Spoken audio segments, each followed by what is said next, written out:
사무엘하 7장은 1절에 이렇게 되어 있습니다. 여호와께서 주위의 모든 원수를 무찌르사 왕으로 궁에서 평안히 살게 하신 때에 라고 이렇게 시작이 됩니다. 그런데 이 여호와의 궤를 다윗성에 안치한 다윗에게는 새로운 근심이 하나 생깁니다. 자신은 백향목궁에 살고 있는데 하나님의 궤는 휘장에 천막에 살고 있었기 때문입니다. 그 2절 말씀에 나오죠. 그래서 다윗은 하나님을 위하여 집, 성전을 지어드리려고 했습니다.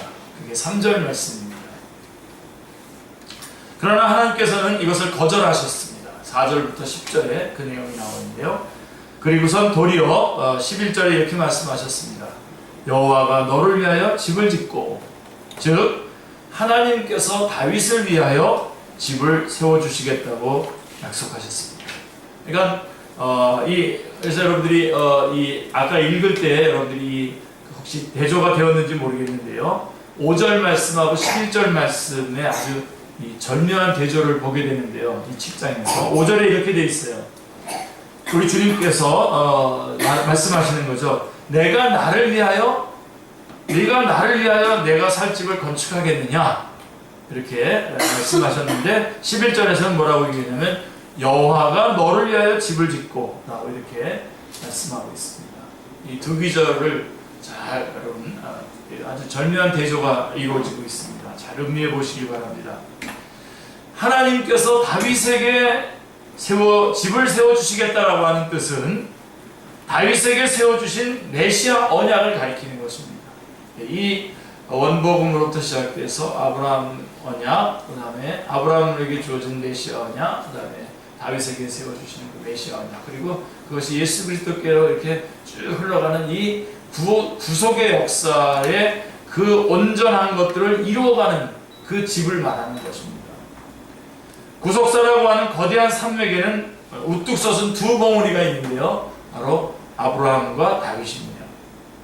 원복음, 아브라함, 다윗, 예수 그리스도로 이렇게 전체적인 그림이 그려지는 거 알고 있죠, 여러분? 이들은 이 아브라함과 다윗은 하나님께서 친히 메시아 언약을 세워주신 당사자들입니다. 자, 여러분, 그래서 아브라함에게 하신 언약이 이제 점진화해서 다윗에게 하신 언약으로 나타났고, 이 언약이 신약에 와서는 마태복음 1장 1절에서 뭐라고 말씀하고 있습니까? 아브라함과 다윗의 자손 예수 그리스도의 족보라, 계보라, 이렇게 말씀함으로써 성취되고 있는 것을 보게 됩니다. 이처럼 구속사에 있어서 이 사무엘하 7장은 아주 비중이 큰 중요한 장인 것입니다. 그래서 이 7장의 주제가 뭐냐? 여호와가 너를 위하여 집을 세워주겠다.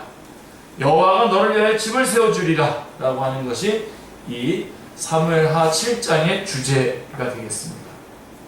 자, 그럼 한번 먼저 1절 2절 말씀을 보실까요? 다윗은 그의 불편한 심기를 말합니다. 1절 2절에 보시면 여호와께서 주위의 모든 원수를 무찌르사 왕으로 궁에 평안히 살게 하신 때에 왕이 선지자 나단에게 이르되 볼지어다 나는 백향목궁에 살거늘 하나님의 궤는 휘장 가운데 있도다 라고 이렇게 말씀하고 있습니다.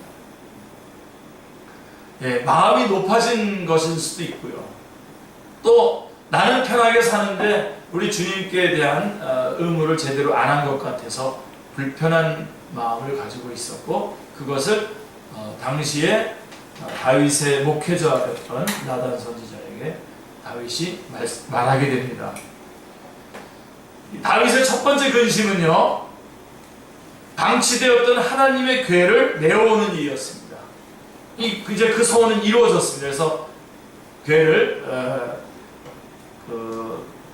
예루살렘에다가 갖다 놨죠. 그래서 그 소원이 이루어져서 역대상 16장 31절에 보면 여호와께서 통치하시는 신정 왕국이 세워진 것입니다. 그전에는 신정 통치를 하고 있었는데 사람들이 왕을 달라고 하자 왕을 주시면서 신정 왕국을 세우신 것입니다. 그래서 그 첫 번째 다윗의 근심이었던 이 하나님의 궤를 메우는 일은 그 소원대로 이루어져서 제대로 잘 예루살렘에다가 잘 모셨습니다. 자, 근데 이제 새로운 근심이 하나 생기게 되었는데, 그것은 자신은 백향목궁에 편안히 거하고 있는데 하나님의 궤는 바람에 펄럭거리는 휘장 가운데에 있기 때문입니다. 사울이 왕이었을 때야 그런 것들에 대해서 무감각했기 때문에 그렇다고 할지라도 다윗은 그럴 수가 없었던 것입니다. 다윗은 자신의 소원을 나단 선지자에게 말합니다. 여러분, 나단 선지자는 다윗의 치세 중에 세움받은 선지자로서 다윗이 흔들릴 때마다 결정적으로 그 다윗을 바로 잡아줬던 선지자입니다. 특히 두 가지를 바로 잡아줬는데요. 하나는 다윗이 밧세바를 범했을 때에 12장 1절 이하에 보면, 사무엘하에 보면요, 밧세바를 범했을 때에 그 바른 것, 바로 당신이 그 사람이다 그러면서 그 분명하게 다윗의 죄를 지적하면서 바른 자리로 돌아올 수 있도록 해줬고요. 또 하나는 마지막에 아도니아가 왕위를 찬탈하려고 했을 때에 분명히 솔로몬에게 그 왕위를 물려주기로 하지 않았느냐라고 하는 것을 다시 한번 알게 해줘가지고 제대로 다시 솔로몬을 왕으로 삼는 그런 일을 하도록 하는 일에 그 일익을 담당했던 사람이 바로 나단 선지자입니다. 3절에도 보면 나단 선지자는 다윗에게 여호와께서 왕과 함께 계시니 마음에 있는 모든 것을 행하소서라고 말씀하고 있는 것입니다. 자, 그래서 왕궁, 그 성전 하나 지어드려야 되겠다라고 했을 때에 나단 선지자가 그렇게 하라고, 하나님께서 왕과 함께 하시는데 뭘 못하시겠냐고 하면서 그 소원대로 하라고 동의를 해주었습니다. 그래서 다윗의 소원은 옳은 일이고 당연히 그래야 한다고 여겼기 때문에 나단 선지자는 다윗의 이야기에 동의를 해주었던 것입니다. 그러나 하나님은 거절하셨습니다. 하나님은 거절하셨습니다. 왜 거절하셨습니까? 자, 4절부터 7절에 보면 하나님께서 말씀하시죠. 그 밤에 하나님께서는 나단 선지자에게 5절 말씀에 이렇게 말합니다. 가서 내 종 다윗에게 말하기를 여호와께서 이와 같이 말씀하시되 내가 나를 위하여 내가 살 집을 건축하겠느냐? 라고 하시면서 우선적으로 하신 말씀이 뭐냐면 6절에 내가 이스라엘 자손을 애굽에서 인도하여 내던 날부터 오늘까지 집에 살지 아니하고 장막과 성막 안에서 다녔다, 행하였다 라고 말하라고 하시는 것입니다. 내가 언제 집에 살고 있었느냐? 난 집에 살고 있지 않았다 라고 하는 것입니다. 이 말씀은 하나님의 사역을 인식하는 데 아주 중요한 정보를 제공해 주는, 오늘 우리들에게 주는 중요한 정보입니다. 이거를 꼭 붙잡으시고 여러분의 그리스도인의 삶을 다시 한번 그 기본부터 다시 한번 확실하게 정리하시기 바랍니다. 다윗에게 세워주신 언약을 이해하는데도 이 말씀은 결정적인 역할을 하고 있습니다. 자, 세 마디로 되어 있어요. 자, 6절 말씀에 보면 세 마디로 되어 있는데요. 집에 거하지 아니하고 장막과 성막 안에 다니시는, 집에 거하지 아니하고 장막과 회막에 거하신 하나님.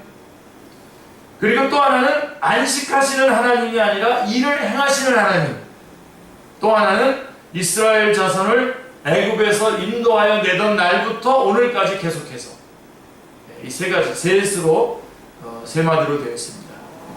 자, 집에 거하지 아니하고 장막과 회막에 거하시는, 안식하는 하나님이 아니라 일을 행하시는 하나님. 그리고 출애굽으로부터 지금까지 계속해서 라고 하는 말씀이 세 마디로 나와 있는 것입니다.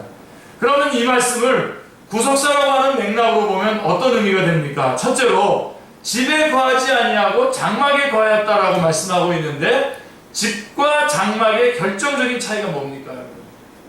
집은 부동산이죠, 그죠? 움직일 수 없는 고정과 부동의 개념이 있습니다.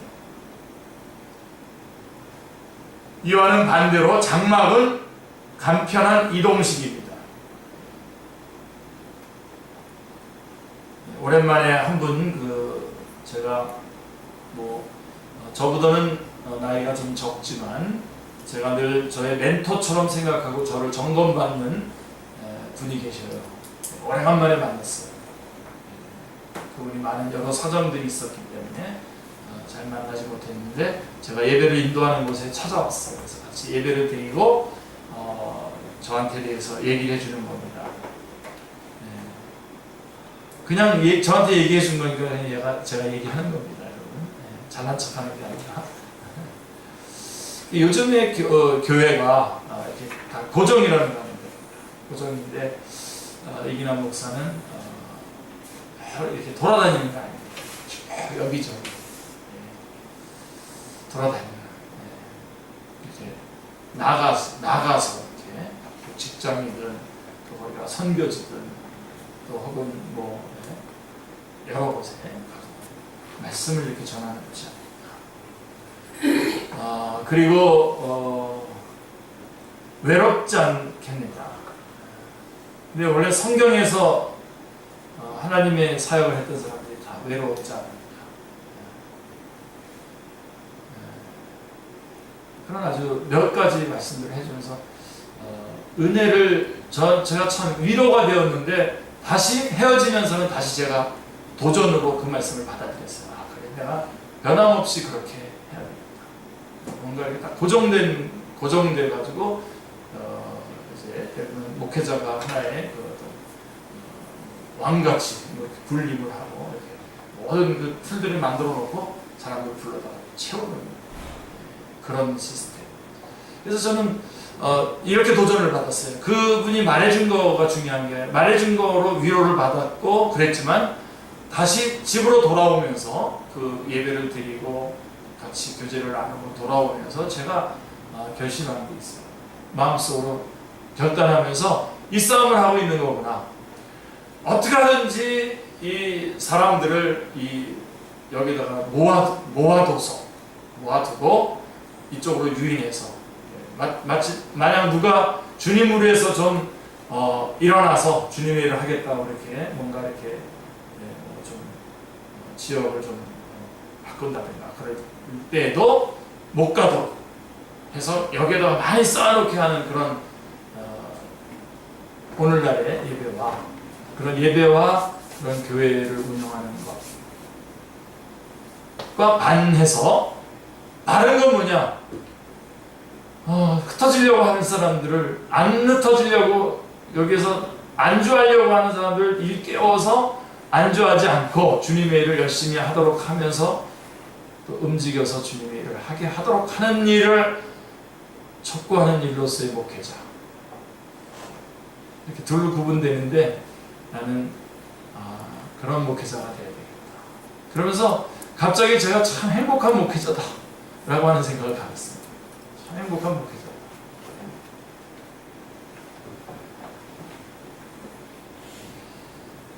그러면서 그분이 저한테 말해준 것 중에 하나가 뭐냐면 끊이냐 변함없이 계속 그 일을 하고 있다는 거예요. 계속 변함없이 그 일을 계속 한 사람이 모이든 두 사람이 모이든 쫓아가서 거기서 말씀을 전하고 증거하고 그쪽에서 회사나 그 지역에 뭔가 모임이 없어지기 전까지는 끝까지 계속 나가서 말씀을 전하는 그런 일들에 대해서 말씀해 줬는데 계속해서 그렇게 하려고 합니다. 왜 그러냐면 여기 오늘 보십시오. 우리 주님은 집에 거하시는 분이 아니라 집에 거하시는 분이 아니라 장막에 거하였다고 말씀하고 있습니다.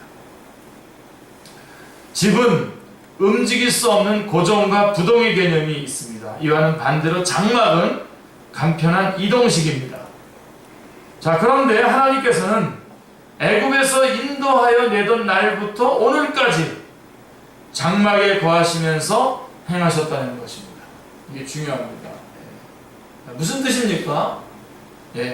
시내산에 임하신 하나님은 그곳에 집을 짓고 거하시고 백성들만 가나안을 향해서 진군하라고 하신 것이 아니라 그곳에서 성막을 지으라고 명하시고 그들이 시내산을 출발할 때에 그들 앞에 앞서서 행하셨다는 말씀입니다. 같이 움직이셨다는 거예요. 우리 주님은 여러분 같이 움직이시는 겁니다. 어떤 고정된 장소에서 고정된 어떤 그 틀에 이렇게 콘크리트와 같이 이렇게 쌓여 있으시는 분이 아니시다라고 하는 것입니다.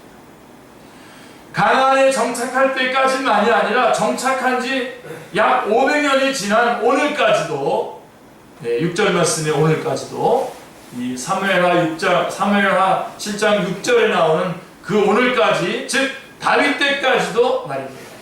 그분은 이 장막에 거하면서 함께 움직였던 것입니다. 자, 그렇다면 하나님은 어떤 하나님입니까?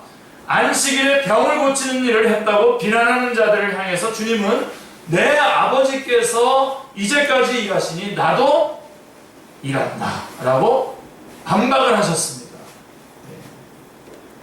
우리 주님은 지금도 함께 일하고 계시는 주님이십니다. 우리가 믿는 하나님은 지금까지도 장막에 거하시면서 일을 행하고 계시는 하나님이신 것입니다. 아멘. 자, 하나님은 일을 행하시는 여호와 그것을 만들어 성취하시는 여호와라고 에레미야 33장 2절은 말씀하고 있습니다. 그렇게 자신을 계시하고 계십니다. 그리고 그 사역은 지금도 완성된 것이 아닙니다. 지금도 계속해서 진행되고 있는 것을 말씀하고 있습니다. 그러므로 7절 말씀에 보면 내가 말하기를 너희가 어찌하여 나를 위하여 백향목집을 건축하지 아니하였느냐고 말하였느냐라고 반문하고 있는 것입니다. 스데반이나 사도 바울은 이것을 알았기 때문에 스데반은 사도행전 7장에서 바울은 사도행전 17장에서 이렇게 말씀합니다. 우주와 그 가운데 있는 만유를 지으신 하나님께서는 천지의 주제시니 손으로 지은 전에 계시지 아니하신다고 증언했던 것입니다. 이 점에서 우리는 우상의 특성을 여러분들이 아셔야 됩니다. 우상의 특성. 시편 115편 4절로 7절 말씀이 이 말씀이 잘 나와 있는데요. 우상의 특성이 무엇입니까? 시편 115편 4절로 7절인데요. 그들의 우상들은 은과 금이요 사람이 손으로 만든 것이라. 입이 있어도 말하지 못하며 눈이 있어도 보지 못하며 귀가 있어도 듣지 못하며 코가 있어도 냄새를 맡지 못하며 손이 있어도 만지지 못하며 발이 있어도 걷지 못하며 목구멍이 있어도 작은 소리조차 내지 못하는 거다. 이게 우상입니다. 이게. 자, 발이 있어도 걷지 못하며 이게 무슨 뜻입니까? 신당에다가 세워놓으면 걸어서 나오지 못한다는 말입니다. 그러니까 집에 거하는 것은 우상입니다. 살아계신 하나님은 사람의 손으로 지은 전에 계시지 아니하신다는 것입니다. 오늘 우리가 이 기본을 붙잡으셔야 됩니다. 저는 이 기본을 좀 얘기하려고 그래요. 이제 계속 좀. 하나님은 고정된 분이 아니셔요. 그렇게 고정돼서 집에 거하는 우상이 아니시란 말입니다. 살아계신 하나님. 사람의 손으로 살아계신 하나님은 사람이 손으로 지은 전에 계시지 아니하신다라고 말씀하고 있는 것입니다. 그런데 우둔한 인간들은 이제도 예배당을 성전이라고 말하면서 하나님을 어떤 건물 안에 신주처럼 모셔놓으려는 잘못을 범하고 있는 것입니다. 하나님께서 거하시기를 원하시는 것은 목석으로 된 건물이 아니라 구속함을 입은 백성들, 구속함을 입은 하나님의 백성들 가운데 거하시기를 원하시는 것입니다. 우리 안에 거하시기를 원하시는 것입니다. 이제 핵심을 붙잡으신 겁니다, 여러분. 지금 그래서 다윗이 약간은 불편한 마음으로 그리고 어떤 면에서는 좀 약간 좀 거만한 마음으로 높아진 마음으로 우리 이거 하나님 천막에 계시면 안 되겠는데 집 하나 져드려야지 라고 했던 거가 얼마나 하나님을 잘못 보고 있는 것인지를 우리가 알 수 있는 것이죠. 그러므로 자, 우리 주님은 이런 콘크리트 같은 그런 고정된 어떤 건물에 계시기를 원하시는 것이 아니라 우리 성도들 가운데 계시기를 원하시는데, 그러므로 성도들이 모이는 교회가 성전이고 우리 성도 개개인의 몸이 성전입니다. 아멘? 네. 이거를 여러분들이 꼭 붙잡으시기 바랍니다. 그리고 궁극적으로는 어떻게 됐죠? 21장 요한계시록 21장 3절 말씀에 보면, 보라 하나님의 장막이 사람들과 함께 있으며 하나님이 그들과 함께 계시니 그들은 하나님의 백성이 되고 하나님은 친히 그들과 함께 계셔서 라고 말씀하고 있는 것입니다. 바로 그때에, 이렇게 말하실 바로 그때에 하나님이 거하실 집 성전은 완성이 되는 것입니다. 그게 이제 마지막 주님과 함께 우리가 함께 거하는 성전이 되는 것이죠. 그리고 우리는 여기서 멈추면 안 되고 한 걸음 더 나아가야 됩니다. 왜냐하면 하나님께서는 애굽에서 인도하여 내던 날부터 오늘까지 어떻게 이래 오셨는가를 생각할 때에 우리 하나님은 집에 살지 아니하고 장막과 성막 안에서 다녔다라고 6절은 말씀하고 있는데, 이 말씀이 나는 성전에 있지 아니하고 성막에 있었다라고 하는 그런 단순한 뜻만을 의미하는 것이 아닙니다. 한 걸음 더 나가야 됩니다. 나는 이렇게 성전에 있지 않고 장막에 있었다라고 하는 말씀으로 마치면 이거는 반밖에 안 되는 것입니다. 자, 7급 당신은 모세에게 내가 반드시 너와 함께 하리라 라고, 모세는 모세라고 하는 장막에 거했습니다. 그래서 모세와 함께 역사하셨고요. 가나안을 정복할 때는 내가 모세와 함께 있었던 것 같이 너와 함께 있을 것이다 라고 하면서 여호수아라고 하는 장막에 거하시면서 행하신 하나님이신 것입니다. 아멘. 네. 자, 이 점이 왜 중요하냐면, 주님께서는 그날에는 요한복음 14장 20절에 그날에는 내가 아버지 안에 너희가 내 안에 내가 너희 안에 있는 것을 너희가 알리라 말씀하시고, 사도 바울은 이렇게 말합니다. 골로새 1장 29절에 이를 위하여 나도 내 속에서 능력으로 역사하시는 이의 역사를 따라 힘을 다하여 수고하노라 라고 고백하고 있기 때문입니다. 주님께서는 지금도 구원 계획을 이루시기 위해서 우리 몸에, 우리라고 하는 장막에 거하시면서 일을 행하시는 하나님이십니다. 네. 하나님이 우리 안에서 우리의 집을 짓고 우리의 하나님의 일을 하고 계시는 것입니다. 우리가 높은 마음을 가지고 하나님을 위해서 빌딩을 지어서 올려드리는 것이 하나님의 일이 아니라는 것입니다. 그리고 이제 8절부터 그 17절까지는 그 유명한 다윗에게 세워주신 메시아 언약을 말씀해주고 있는 것입니다. 그래서 이 8절부터 17절의 중심점은 12절에 보시면 내 씨로 내 뒤에 세워 그의 나라를 견고하게 하리라 하신 메시아 언약에 있는 것입니다. 7장 전체, 성경 전체의 귀절이라고 해도, 요절 중에 하나라고 해도 과언이 아닌 말씀인 것입니다. 이 씨는 일찍이 아브라함에게 내 씨로 말미암아 천하 만민이 복을 얻으리라고 말씀하셨던 창세기 22장 18절 말씀의 언약과 동일한 언약인 것입니다. 그 메시아 언약이 진전되게 드러난 것이 사무엘하 7장 12절의 말씀인 것입니다. 그래서 예수 그리스도를 아브라함과 다윗의 자손이라고 칭하게 된 근거가 되는 것입니다. 자, 그래서 8절 9절 말씀을 보십시오. 이렇게 말씀하십니다. 그러므로 이제 내 종 다윗에게 이와 같이 말하라. 만군의 여호와께서 이와 같이 말씀하시기를 내가 너를 목장 곧 양을 따르는 데에서 데려다가 내 백성 이스라엘의 주권자로 삼고 내가 가는 모든 곳에서 내가 너와 함께 있어 내 모든 원수를 내 앞에서 멸하였은즉 땅에서 위대한 자들의 이름같이 내 이름을 위대하게 만들어 주리라. 8절 9절에 말씀하고 있습니다. 자, 여기서 내 이름을 위대하게 만들어 주리라고 하심은 하나님께서 아브라함에게 내가 너로 큰 민족을 이루고 내가 복을 주어 내 이름을 창대케 하리라고 하는 약속의 말씀과 맥을 같이 하는 말씀인 것입니다. 그리고 이 약속은 아주 결정적으로 이제 12절 13절에 이제 결정적으로 말씀하고 있는데요. 내 수완이 차서 내 조상들과 함께 누울 때에 내가 내 몸에서 날 내 씨를 내 뒤에 세워 그의 나라를 견고하게 하리라.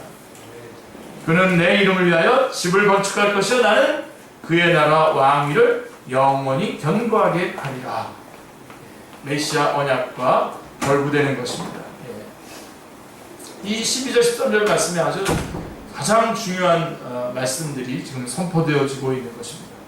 그러므로 우리가 유념해야 할 점은 여호와가 너를 위하여 집을 지어 너를 위하여 집을 이루어 주겠다 하신 것은 다윗의 왕위를 계승시키셔서 주 하나님께서 그 조상 다윗의 위를 그에게 주시리니 영원히 야곱의 집을 왕으로 다스릴 것이며 그 나라가 무궁하리라 라고 하신 예수 그리스도에게로 성취하여 주시겠다고 하는 언약이었던 것입니다. 그러니까 이 다윗 안에다가 집을 지어 주시겠다고 했던 그것은 메시아 언약을 이루어 주셔서 결국은 예수 그리스도로 말미암아 정말 진짜로 예수 그리스도를 통해서 복을 받고 예수를 통해서 은혜를 받게 예수를 통해서 구원을 받도록 해주겠다고 하는 그 메시아 언약인 것입니다. 그래서 이것을 입증하는 것이 마태복음 1장에서 아브라함과 다윗에 있어서 예수 그리스도의 개발하고 제시된 족보인 것입니다. 그래서 쭉 족보가 쭉 나오지 않습니까? 예. 자, 이렇게 말하는, 자, 이 족보를 보십시오. 예, 마태복음 1장에 나오는 이 족보를, 자, 이 족보를 보십시오. 예수님이 아브라함과 다윗에게 언약하신 그리스도라고 하는 증거인 것입니다. 하고 입증을 하고 있는 것입니다. 자, 이제 또 한 번 여러분 중요한 말씀을 말씀드리기로 원하는데요. 하나님께서 다윗에게 언약을 세워주시는 이 대목에는요, 하나님을 가리키는 내가라고 하는 말이 9번이나 나옵니다. 9번. 6절, 7절, 7절, 8절, 9절, 10절, 11절, 12절, 15절. 네. 9번 이상이나 등장을 하는데요. 이것은 하나님의 일방적인 언약이요, 주권적으로 성취하시겠다라고 하는 강한 의지의 표출입니다. 네. 전적인 하나님의 일방적인 주권적인 표출입니다. 다시 말하면 이건 우리 쪽에 나타나더니 은혜라고 하는 것입니다. 자, 그렇습니다. 구원 계획이란 사람이 하나님을 위하여 무엇을 행하기보다 하나님께서 먼저 행해 주신 일인 것입니다. 구원 계획은 전적으로 우리가 절대 이것도 아주 기본적으로 이것을 여러분 또 갖추셔야 됩니다. 기본기를 갖추시. 기본인데요. 이게 우리가 어떤 일을 하기 전에 하나님께서 우리에게 베푸신 것이 구원 계획입니다. 구원 계획은 하나님께서 먼저 행해 주신 일인 것입니다. 선수적인 은혜라고 그러죠. 그것은. 내 몸에서 날 내 씨를 내 뒤에 세워 그는 내 이름을 위하여 집을 건축할 것이다 라고 하신 말씀이 1차적으로는 누구에게 적용이 됩니까? 솔로몬에게 적용이 되죠. 그러나 그것은 예표입니다. 솔로몬에게 이어지는 것은 예표일 뿐이고 궁극적으로는 다윗의 자손으로 오실 주님께서 주님께서 뭐라고 말씀하시죠? 마태복음 16장에서 내가 이 반석에 내 교회를 세우리니 음부의 권세가 이기지 못하리라 말씀하신 그 말씀에서 성취가 되시는 겁니다. 교회가 세워지는 것입니다. 그래서 우리가 교회입니다. 그리고 우리가 교회가 되어서 우리가 이 구속의 역사를 지금 이어가고 있는 것이다. 메시아 언약을 성취한 것들을 이루어 나가고 있는 것입니다. 이 점을 사도 바울은 에베소서 2장 22절에서 이렇게 말씀하고 있습니다. 너희도 성령 안에서 하나님의 성소, 하나님의 거하실 처소가 되기 위하여 그리스도 예수 안에서 함께 지어져 가느니라 라고 증언하고 있습니다. 또한 하나님께서 다윗에게 세워주신 언약에는 영원이라고 하는 말과 견고하게라고 하는 말씀들이 계속해서 강조되고 있습니다. 영원이라고 하는 말은 13절, 16절, 16절, 그 다음에 견고하게 하리라 12절, 13절, 16절에 이 말씀이 강조되어 있습니다. 자, 영원이라고 하는 것은 하나님의 속성이지 않습니까? 특별히 이것은 사람들에게 공유하지 않는 비공유적 속성이라고 말씀하는 거 기억나십니까? 청년들 기억나십니까? 바로 이 영원이란 하나님의 속성과만 결부되는 것으로서 비공유적 속성인데요. 세상 나라는 영원하지도 않고 견고하지도 못합니다. 이는 다니엘서를 통해서도 계시되었는데요. 다니엘서 2장 44절 말씀해 보십시오. 이 여러 왕들의 시대에 하늘의 하나님이 한 나라를 세우시리니 이것은 영원히 망하지도 아니할 것이요 그 국권이 다른 백성에게로 돌아가지도 아니할 것이요 도리어 이 모든 나라를 쳐서 멸망시키고 영원히 설 것이다 라고 말씀하고 있는 것입니다. 그래서 다윗도 이 놀라운 메시아 언약을, 그러니까 여러분 다윗도 이 다윗을 통해서 하나님께서 메시아 언약을 이어가고 계시는데, 다윗도 이 메시아 언약을 인식하고 있는 겁니까? 없는 겁니까? 인식하고 있는 겁니다. 깨달은 것입니다. 사도행전 2장에 수록된 베드로의 설교를 보시면요, 보십시오. 이는 성령께서 강림하셔서 베드로를 통하여 증언하신 첫 설교인데요, 그는 선지자라, 그는 다윗을 말하는 겁니다. 그는 선지자라 하나님이 이미 맹세하사 그 자손 중에서 한 사람을 그 위에 앉게 하리라 하심을 알고 미리 본고로 그리스도의 부활을 말하되 라고 증언하고 있는 것입니다. 다윗도 다 알고 있었던 거예요. 여러분들 다 알고선 이 구속의 역사가 우리 안에서, 우리를 통해서 지금 진행되고 있다고 하는 것을 여러분들이 다 알고 계셔야 되고, 그렇게 인식하셔야 되고, 그러한 그 동의시를 하고 계셔야 되고, 그러한 자부심을 가지고 또 그러한 겸허함을 가지고 이 일을 계속 바탕을 이어가셔야 되는 것입니다. 할렐루야. 예. 자, 다윗은 알고 미리 본고로 시편을 통해서 말했던 것입니다. 이것이 하나님께서 다윗에게 세워주신 언약입니다. 그러므로 7장이 사무엘 하의 중심장이요, 다윗의 생애 중에 정상, 최정상, 하이라이트라고 할 수가 있습니다. 그리고서 7장 이후에 어떻게 되는지 아세요? 다윗이 그냥 이렇게 뭐 하산을 하듯이 그냥 싹 없어졌거든요. 내리막길이 돼서 대하게 됩니다. 자, 여기 보장해 주시는 말씀이 있는데요. 14절, 15절 말씀을 보십시오. 나는 그에게 아버지가 되고 그는 내 아들이 되리니 그가 만일 죄를 범하면 내가 사람의 매와 인생의 채찍으로 징계하려니와 내가 내 앞에서 물러나게 한 사울에게서 내 은총을 빼앗은 것처럼 그에게서 빼앗지 아니하리라. 예, 너무나 정확하게 이 메시아 언약, 원복음, 아브라함 언약, 다시 말해서 하나님의 은혜, 이 언약, 이것이 아주 너무나 적나라하게 나와 있지 않습니까? 예, 다시 한번 제가 읽어드릴게요. 나는 그에게 아버지가 되고, 이거 다윗에게 말하는 겁니다. 그는 내게 아들이 되리니 그가 만일 죄를 범하면 내가 사람의 매와 인생의 채찍으로 징계하리라. 예, 매를 때리고 징계를 할지언정 내가 내 앞에서 물러나게 한 사울에게서 내 은총을 빼앗은 것처럼 그에게서 빼앗지는 않겠다. 예, 이 구속의 역사를 이어가는 이 메시아의 이 맥을 끊지 않겠다. 이것이 다윗에게 세워주신 메시아 언약이 변하지 아니하리라고 하는 그 불변성요 보장인 것입니다. 아멘. 네. 이것은 하나님께서 결국은 이루어내실 것이고요. 요한계시록 21장 6절에서 다 이루었다라고 하시는 말씀이 바로 이 메시아 언약을 변함없이 이끌어 가셨다가 완성을 시키는 주님의 모습인 것입니다. 자, 거기 만일 죄를 범할 때마다, 여러분, 만일 죄를 범할 때마다 사울을 패하듯이 패하시고 은총을 빼앗아 버린다면 집을 이루는 역사는 은혜로 되는 것이 아니라 행위로 되는 것이죠. 행위로 되는 것입니다. 그리고 만일 행위로 되는 것이라면 패하여지지 않을 자는 한 사람도 없습니다. 예, 뭐 99가지, 999가지, 혹은 9999가지를 다 잘하다가도 하나만 딱 못하면 다 무너지는 겁니다. 예. 다윗도 보세요. 아브라함도 보세요. 성경에 나오는 인물들을 보세요. 그 어떤 인물도 완벽한 인물이 없습니다. 다 이 바로 메시아 언약으로 하나님께서 그들 안에서 그 집을 지어가신 거기 때문에 완성이 되는 거지, 그렇지 않으면 절대로 완성이 될 수가 없는 것입니다. 예.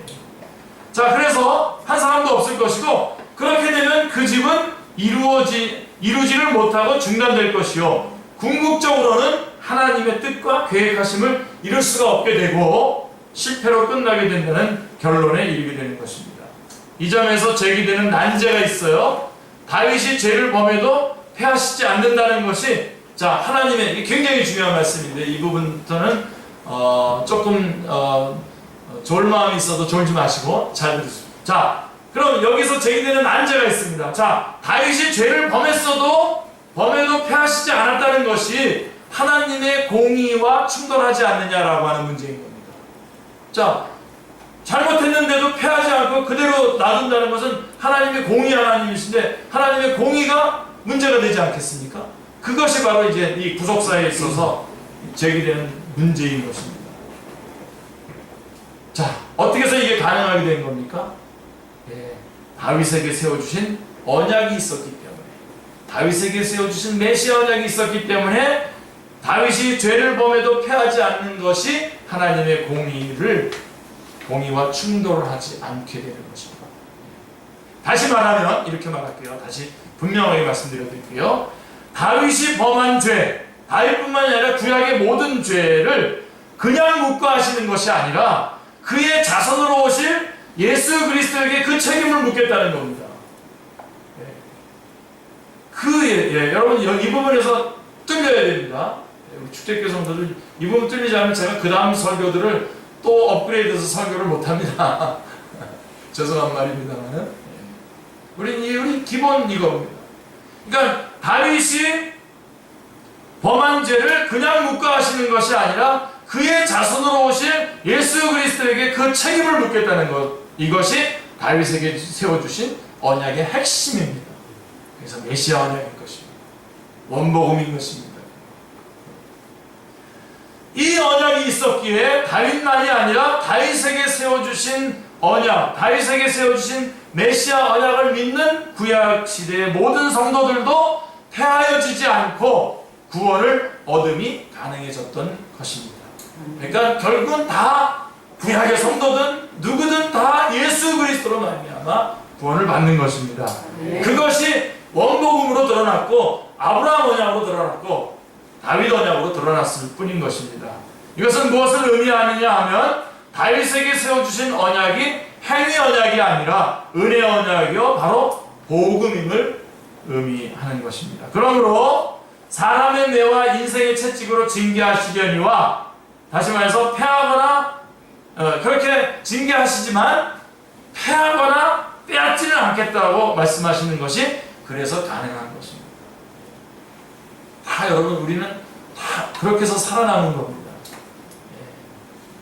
요새 어떤 사고가 나고 난 다음에 어떤 한 사람을 지목해가지고 막 잡으러 다니고 좀 그러는데요. 그게 우리 아닙니까? 그게 우리 아니에요. 나에게 맡겨주신 중고등부, 나에게 맡겨주신 초등부 어린 아이들을 그대로 놔두고 딴 데로 도망가 버리고 자기 먼저 없어져 버리고 한 사람들이 이게 다 아닙니까? 그런데도 하나님께서 어떻게 하셨죠? 채찍으로 때리실 분 여전히 나를 그리스도인으로, 나를 천국 백성으로 여전히 받아주고 계시지 않습니까? 아멘. 이것은 여러분 우리로 하여금 포기하게 만드는 겁니까? 아니면 분발하게 만드는 겁니까? 분발하게. 다시 한번 여러분, 이 메시아 언약, 다윗에게 세워졌던 이 메시아 언약이 우리를 분발케 하는 거예요. 여러분들이 중간에 하다가 자기 생각만 하고 뛰쳐나와가지고 피해가고 도망갔었던 것들 여러분 다시 한번 기회를 주시는 주님 앞에서 다시 한번 분발하는 계기로 다시 여러분 안에서 회복이 되시길 바랍니다. 다시 그거 생각하면서 괜히 또 절망하고 난 아니야 하면서 그러라는 얘기가 아니라요. 지금부터 다시 출발하시라. 그 영혼들을 소중하게 여기지 않고 자기의 스케줄과 자기의 앞날 때문에 다 내까지. 여러분 만약에 그런 식으로 했다면 저 지금 여기 안 있습니다. 저도 만약에 그런 식으로 했다면 공부하러 다니고 다 미국이고 다 공부 다 다니고 다 했을 겁니다. 저도 그렇게 안 그런 거죠. 지킨 겁니다. 그냥 끝까지. 그 싸움 여러분 하세요. 10년 만에 돌아오신 분들 계시잖아요. 제트기 엔진을 다시고 2배 이상 3배로 뛰셔야 됩니다. 그럼 이제 여러분의 어떤 이권과 이거는 이제 여러분 없습니다. 우리는 이미 구원받았고 천국 갑니다. 그리고 이 땅에서는 주님께서 선교적인 목적으로 우리에게 시련도 주고 고난도 주고 어려움도 겪고 뭐 재정 때문에 어려움도 겪고 이런 건 다 선교적인 목적인 것 이외에는 아무것도 없습니다. 여러분들 이제 내려놓으시고 이제는 주님 앞에서 책임을 다하자. 주님 앞에서 맡겨주신 것들, 소중한 것들. 지금도 주님께서 우리 안에서 이 집을 세워가고 계시는데 이거를 중단시키고 자기가 집을 세우겠다고 막 떠들다가 이게 여의치 않으면 탁 집어쳐버리고 여러분, 저는 우리 교회 한 어린 신령이라도 나에게 맡겨졌기 때문에 저는 그것 때문에 어떤 것도 결정을 못할 거, 다른 결정을 못할 거라고 저는 확신을 하고 여러분들을 믿고 있습니다. 믿으면 안 되는 얘기가 진짜. 여러분, 영혼들을 놓고 하는 거죠. 제가 깜짝 놀란 게 뭔지 아시면 최근에 우리 교회 안에서 일어났었던 몇 년 안에 일어났어요. 깜짝 놀란 게 뭐냐면 내 자녀가 어떻게 되는가 하게 자녀가 이제 환경이 어떻게 바뀌고 어떤 선생님 만나고 다시 바뀐다는 것과는 전혀 관계없이 자기 개인의 감정적인 거나 혹은 이런 것들 때문에 얼마든지 교회도 딱 결정하고 이렇게 할 수 있다는 게 저는 너무나 끔찍해요. 그래서 그 다음부터 제가 사람들이 두려워졌어요. 이런 말 하면 안 되는데 이거 설교 때 빼야 되는 건데요. 그럴 정도로 이게 참 진짜 그게 지금 이렇게 일어나는 겁니다. 지금 저게 지금 무슨 우리나라에서 일어난 저게 뭐 정치적인 문제고 이게 아니에요. 괜히 한 사람 잡는 거 뭐 TV에서 하루 종일 중계해주고 그러는데 그거 아니에요. 여러분, 우리예요. 교회입니다. 얼마나 많은 영혼들을 우리가 내팽개쳤습니까? 우리에게 맡겨준 영혼들. 기본으로 다시 돌아오자. 그런데 하여간 제가 그래서 여러분들 낭망하라고 지금 말씀하는 게 아니라 주님께서 이렇게 사람의 뇌와 인생의 채찍으로 징계하시지만 패하거나 빼앗지는 않겠다고 말씀하시는 것이 그래서 가능했던 것입니다. 자, 이 점을 대번에 11장에 가서 보게 되는데요. 11장에 가면은 이제 7장 이후에 이제 11장에 가면 3회와 11장에 가면은 바로 솔로몬 때에 가서 보게 되는데요. 솔로몬이 마음을 돌려 이스라엘의 하나님 여호와를 떠나. 열왕기 왕상 11장 9절에 보면은 솔로몬이 마음을 돌려 이스라엘의 하나님 여호와를 떠나. 우상을 섬기는 데까지 타락을 합니다. 하나님은 이 나라를 내게서 빼앗아 내 신하에게 주리라고 말합니다. 그렇죠? 솔로몬이 뭐 개판으로 지금 한 거 아닙니까? 그래서 이제 나라를 뺏어서 신하에게 주겠다는 겁니다. 여로보암에게 주겠다. 그러나 뭐라고 얘기합니까?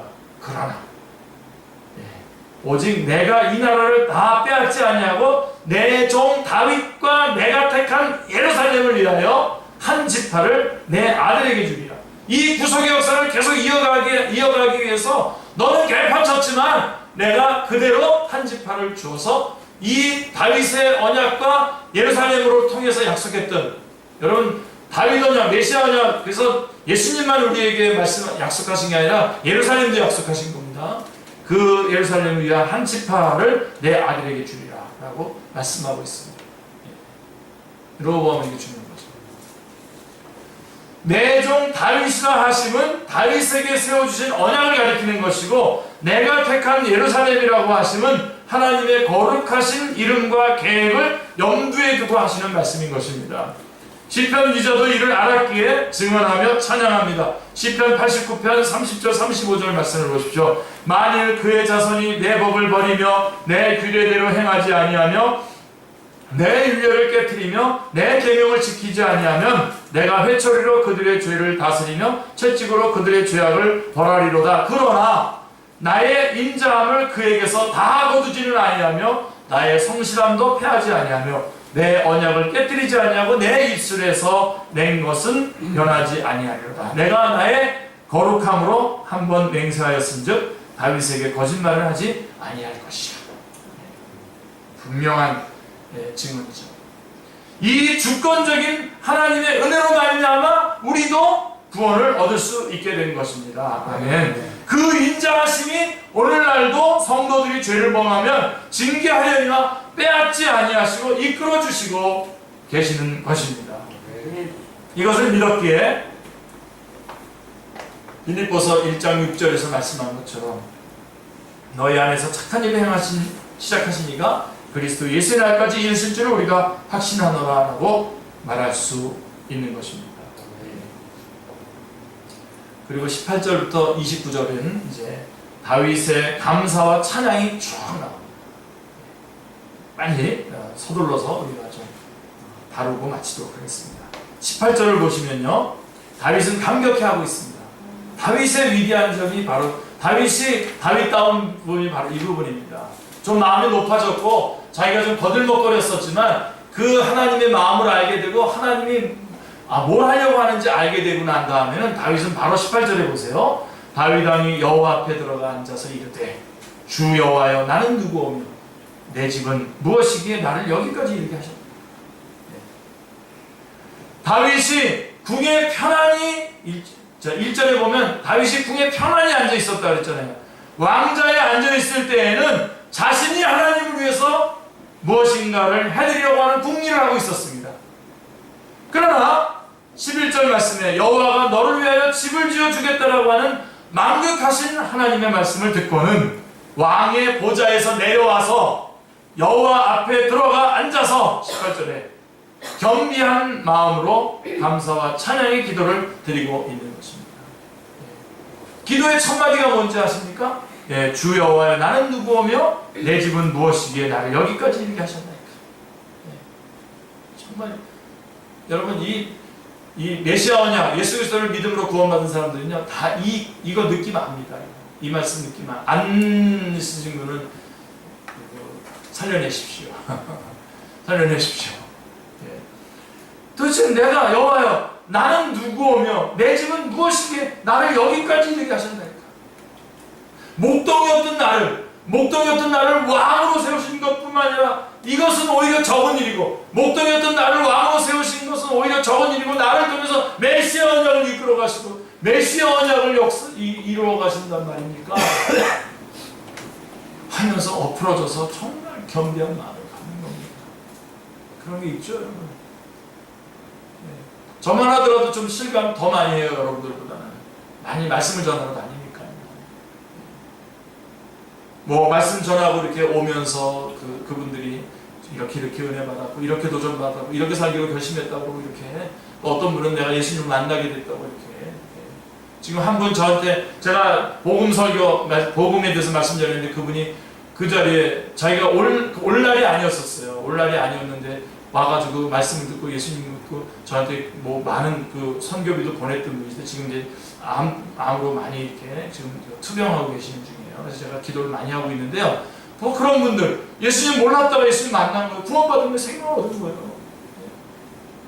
아니 저 같은 저희 아버님이 저한테 말하는 거라면 개망난이였던 내가 예수님 믿고 구원받은 것도 이것도 놀라운데 이것은 작은 일이고 이것을 통해서 말씀을 전하게 하고 죽어가는 영혼들이 살아나게 하는 역사를 하신다니 하면서 바로 이 감각이 있는 거예요.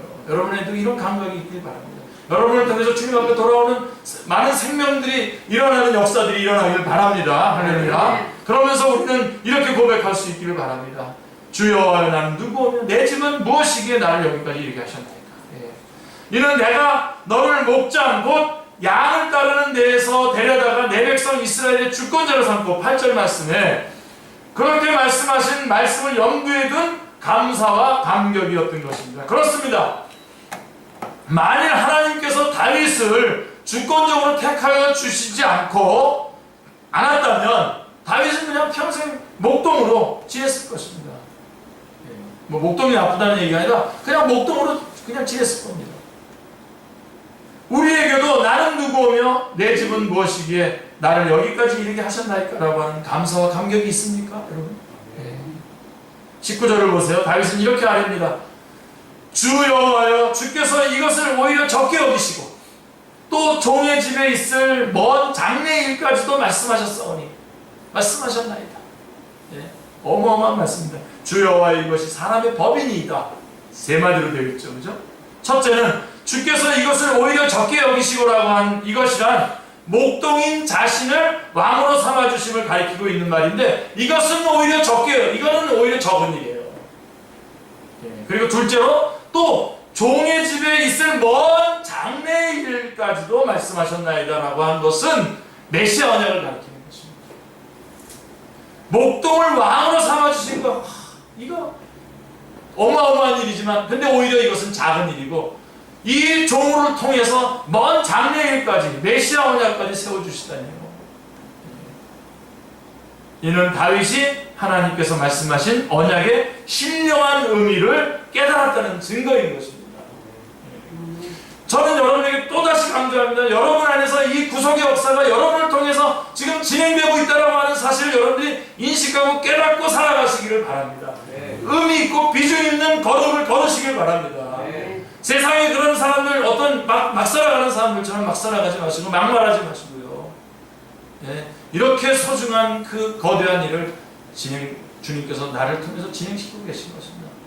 그래서 아까도 말씀드렸지만, 그런 우리가 이 땅에서 겪고 있는 고난이나 이런 것들은 다 선교적인 목적 이외에 아무것도 없는 겁니다.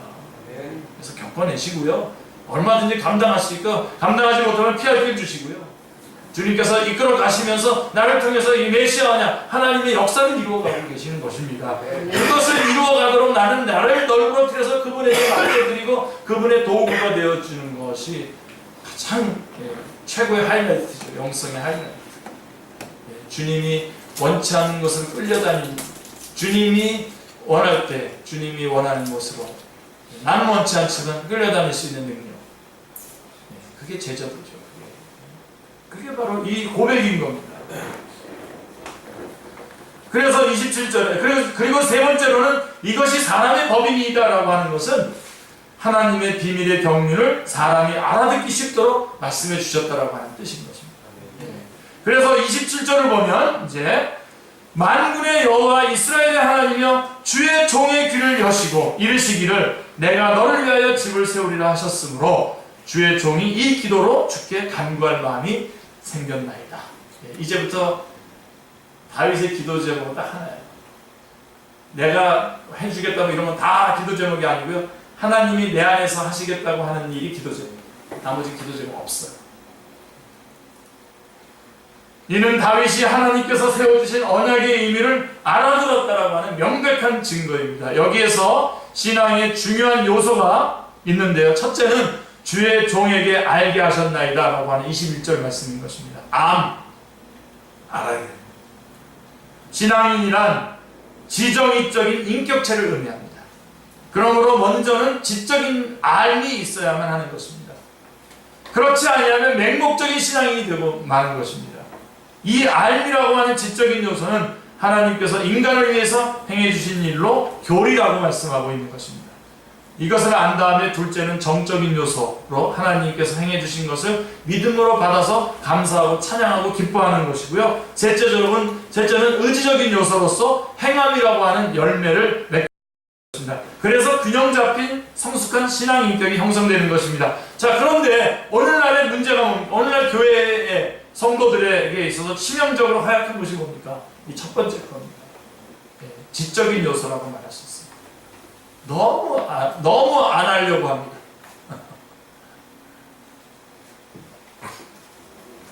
너무 안 하려고 하고요. 어떤 사람은 아예 알려고 하지 않고 게으르고요. 어떤 사람은 분위기 타느라고 분위기에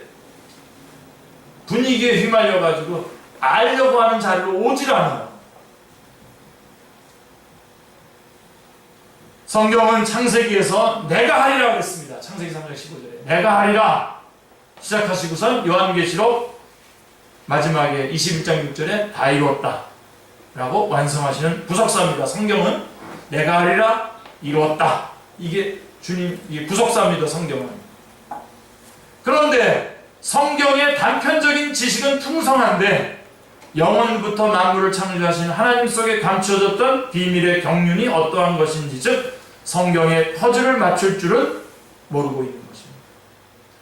이는 건물에 비한다면 골조가 부실한 것과 같아서 비가 내리고 창수가 나고 바람이 불어 그 집에 부딪힘에 무너져 그 무너짐이 심하니라 라고 하는 결과에 이르게 되는 것입니다.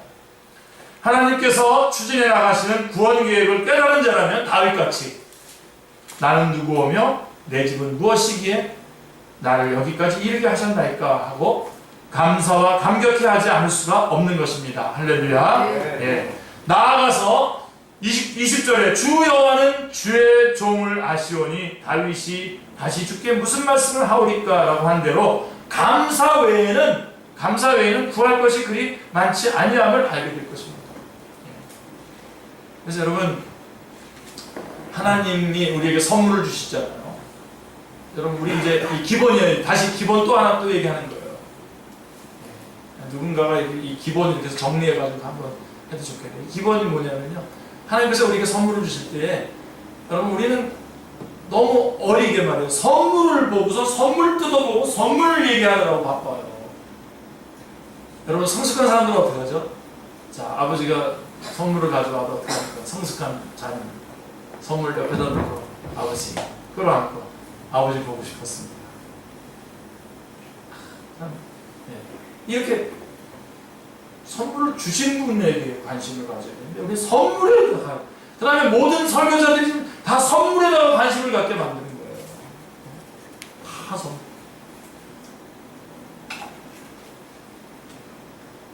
선물을 주신 주님이시죠. 그 기본을 여러분들 그 감격으로 다시 돌아가시는 거예요. 그렇기 때문에 감사밖에 없어요. 감사밖에 없어요. 선물을 막 따지고 비교하고 경쟁하면 여러분 감사할 수 있겠습니까? 만약에 우리 교회 같은 경우도 이렇게 우리 모임과 그런 규모와 이런 분위기와 이런 것 가지고 만약 다른 교회랑 만약 그런 걸 비교한다면 우리가 뭐 사실은 객관적으로는 감사할 수 없죠. 그런 식으로 하면. 그런데 그게 아니죠. 우리 거기 그 선물은 두 번째 문제예요. 두 번째, 세 번째, 한 10번째 이상 문제예요. 아버지 하나님 거예요. 그래도 그런 말 붙이지 마세요, 여러분. 그래도 선물 어쩌고 그런 말 하지 마십시오. 우리 그런 식으로 이거 풀어나가지 맙시다. 여러분, 하나님 그분이 너무너무 좋은 거죠. 감사밖에 없는 겁니다. 주 여호와는 주의 종을 아시오니 다윗이 다시 주께 무슨 말을 하오니까 다시 뭘 더 말씀할 수 있겠습니까? 감사밖에 없습니다. 이게 20절 말씀인 것입니다. 자, 이처럼 무조건적인 사랑과 식량할 수 없는 은혜를 베풀어 주셨는데도 마치 하나님은 우리에게 아무것도 행해 주심이 없고 그리하여 우리들은 아무것도 받을 것이 없고 가난하고 가련한 자들인 것처럼 주십시오, 주십시오 하고 달라고만 하는 사람들이 얼마나 많습니다. 오늘날 하나님의 자녀가 되는 권세를 얻은 성도들이 이토록 왜소하고 초라하고 무기력하고 기쁨도 감사도 없이 보이는 결정적인 원인은 하나님께서 이미 베풀어 주신 은혜의 선물을 알아야 할 만큼 알지 못하는 데에 그 원인이 있는 것입니다. 안타깝습니다. 여러분들이 자, 주님 저에게 애인을 주십시오 라고 기도할 때에 그 애인을 주십시오라고 기도하는 그 대상이신 그 하나님은 이미 우리에게 생명을 주셨고 영원한 하나님의 나라를 주신 분입니다. 그렇게 구하다가 갑자기 하나님 감사합니다 이렇게 꼬부라지는 거죠. 다시 이걸 딱 올려가지고 누군 주시고 누군 안 주시고 이런 식으로 나가면 이게 정말 책이 없는 겁니다. 제가 오늘 좀 노골적인 표현들을 많이 써서 죄송합니다. 마무리할게요. 그러므로 다윗의 기도에는 말씀이란 말이 모두 6번 나와요. 그러니까 한마디로 얘기하면 다윗의 기도는 다 말씀에 근거한 기도예요. 딴 기도 없어요. 말씀, 언약하신 말씀을 붙잡고 기도한 거예요. 딴 기도하지 않았어요. 그리하여 하나님의 선수적이며 무조건적인 사랑과 은혜에 감격해하면서 언약하신 말씀대로 이루어 주시기를 구할 뿐 달리 무슨 청구를 하고 있지 아니함을 보게 됩니다. 다윗은 메시아 언약을 이루어 주시기만을 구하고 있습니다. 25절에 여호와 하나님이여 이제 주의 종과 종의 집에 대하여 말씀하신 것을 영원히 세우셨으며 말씀하신 대로 행하사. 25절에 그 다음에 28절 29절에 주 여호와여 오직 주는 하나님이시며 주의 말씀들이 참되시니이다. 주께서 이 좋은 것을 주의 종에게 말씀하셨사오니 이제 청하건대 종의 집에 복을 주사 주 앞에 영원히 있게 하시고 주 여호와께서 말씀하셨사오니 주의 종의 집이 영원히 복을 받게 하옵소서. 아멘. 말씀하신 대로 우리를 위하여 구원의 뿔을 그 종 다윗의 집에 일으켜 주셨습니다. 그게 누가복음 1장 69절의 말씀입니다. 성취된 것입니다. 참으로 신실하신 하나님을 찬양합니다. 아멘.